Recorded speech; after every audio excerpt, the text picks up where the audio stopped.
مفتی صاحب کی بارگاہ میں عرض ہے کہ اگر فجر کی نماز کے بالکل چند منٹ باقی ہوں اور وضو کرنے کے بعد کسی شخص نے نماز ادا کی، سلام پھیرنے کے بعد نے ایپ میں دیکھا تو تقریباً ٹائم ختم ہو چکا تھا، تو کیا ایسے موقع پر نماز کو احتیاطاً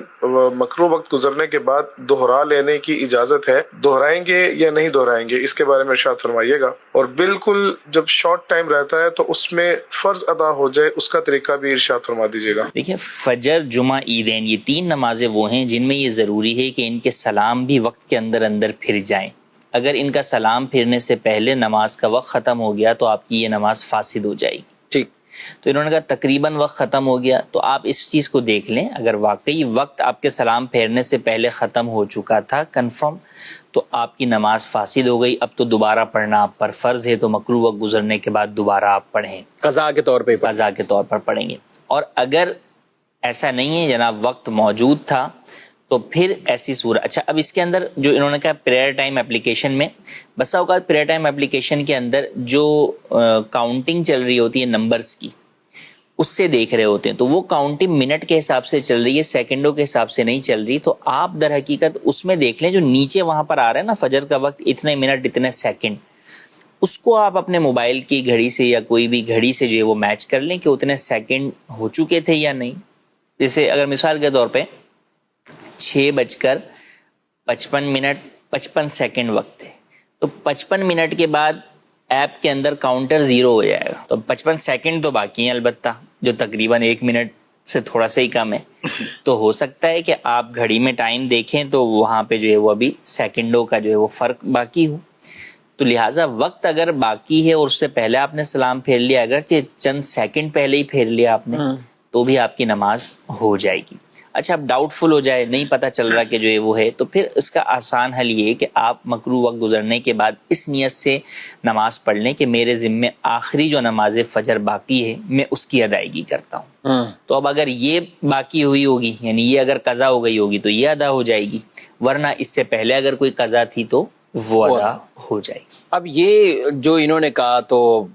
کبھی کبھار اگر واقعی کوئی ایسی مجبوری ہے کہ اس طرح کی صورت آ گئی، ورنہ نماز کو اتنا مؤخر کرنا کہ بھی کھینچتان کے یہ کچھ سیکنڈ رہے، بالکل ایسا ہرگز نہیں کرنا چاہیے۔ اور اس میں بھی اور اس کے علاوہ بھی بعض نمازیں وہ ہیں کہ جن کے آخر میں مکروہ وقت آ جاتا ہے، تو ان میں تو اتنا لیٹ کرنا کہ مکروہ وقت داخل ہو جائے وہ الگ گناہ ہے، اور دیگر نمازوں میں بھی اس بات کا خیال کرنا چاہیے کہ ہمیں اپنی پوری نماز جو ہے وہ وقت کے اندر ہی ادا ہو جائے، اس بات کا خیال کریں۔ فجر کو تاخیر سے پڑھنے کا حکم دیا گیا روشنی کے اندر، مگر اتنی روشنی نہیں کہ جناب نماز جو ہے وہ خطرے میں ہی چلی جائے، اجالے میں، جی اجالے کے اندر جو ہے وہ آپ پڑھیں گے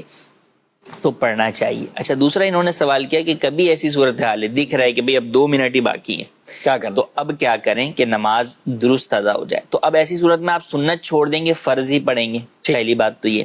اب فرض میں بھی آپ یہ دیکھ لیں کہ آپ ابتدائی طور پہ آپ کو لگتا ہے کہ اگر میں واجبات نماز پر اکتفا کرتے ہوئے نماز پڑھوں گا تو وقت میں نماز مکمل ہو جائے گی، ٹھیک، تو آپ اس پر اکتفا کر کے نماز مکمل کر لیں۔ وہ کیا ہے؟ مثال کے طور پہ آپ ثنا نہ پڑھیں، شروع میں سورہ فاتحہ پڑھیں، 3 چھوٹی آیتیں پڑھیں، رکوع سجدے میں 1 مرتبہ تسبیح پڑھ لیں، اور قعدہ اخیرہ میں التحیات پڑھ کر سلام پھیر دیں۔ آپ صحیح، درود ابراہیمی اور دعائے معصورہ نہ پڑھیں۔ اور اگر آپ کو یہ لگتا ہے کہ نہیں جناب اتنا بھی وقت نہیں ہے کہ میں واجبات نماز پر بھی اکتفا نہیں کر سکتا، تو پھر فرض کے اوپر اکتفا کرتے ہوئے نماز ادا کر لیں گے۔ اس میں کیا ہوگا کہ آپ سورہ فاتحہ نہیں پڑھیں گے، آپ سورت نہیں ملائیں گے، بلکہ صرف 1 آیت کی تلاوت کریں گے۔ الحمدللہ رب العالمین، ہاں، آپ نے اللہ اکبر تکبیر تحریمہ کہا، الحمدللہ رب العالمین کہا، اور رکوع میں گئے آپ، اور پھر آپ نے رکوع سجدہ اسی طرح کیا، دوسری رکعت میں بھی آپ نے اسی طرح کیا، اور آخر میں التحیات البتہ پوری آپ پڑھیں گے، کیونکہ التحیات اگرچہ پڑھنا واجب ہے لیکن اتنی مقدار میں بیٹھنا قعدہ اخیرہ میں وہ فرض ہے، تو وہ فرض آپ خاموش رہیں گے تو بھی ادا ہو جائے گا، تو چاہے اس کی جگہ پر آپ تحیات ہی پڑھ لیں۔ لیکن جب آپ اس طرح نماز ادا کریں گے کہ صرف فرض پر اکتفا کر کے نماز پڑھ رہے ہیں، تو پھر یہ نماز آپ کو بعد میں لوٹانی ہوگی، واجب الاعادہ ہوگی، تو مکروہ وقت گزرنے کے بعد آپ کو یہ نماز لوٹانی ہوگی۔ فائدہ کیا ہوگا؟ فائدہ یہ ہوگا کہ آپ نماز کے قضا ہونے والے گناہ سے آپ بچ جائیں گے۔ یہ بھی یعنی یہ احکامات بھی کوئی ایسا نہیں کہ عادت بنانے والے ہیں، یہ کہ اس گناہ سے بچنے کے لیے، اس گناہ سے بچنے کے لیے کبھی ایسی صورتحال ہو گئی تو اس صورت کے اندر یہ حکم ہے. اور جس صورت میں آپ نے واجبات پہ اکتفا کیا ہے، صرف سنتوں کو چھوڑا ہے، تو اس صورت میں واجب الاعادہ وہ نماز نہیں ہے. لیکن جب آپ واجبات کو چھوڑ کر صرف فرض پہ اکتفا کرتے ہوئے نماز پڑھیں گے تو پھر اس کو دہرانا واجب. اچھا، اس میں یہ بھی ہے کہ وضو کریں گے تو ٹائم وہ ہو جائے گا تو تیمم کی صورت ہو جائے. جی، اگر واقعی ایسا ہے کہ اس کو لگتا ہے کہ جو ہے وہ بہت آخری وقت ہے اور میں وضو کروں گا تو نماز جو ہے وہ میری نہیں میں پڑھ سکوں گا، واجبات کے مطابق بھی میں نماز نہیں پڑھ سکوں گا، تو پھر وہ تیمم کر کے نماز ادا کر لے. مگر اس صورت کے اندر بھی اس کو بعد میں وہ نماز دہرانی ہوگی وضو کر کے یا غسل کر کے.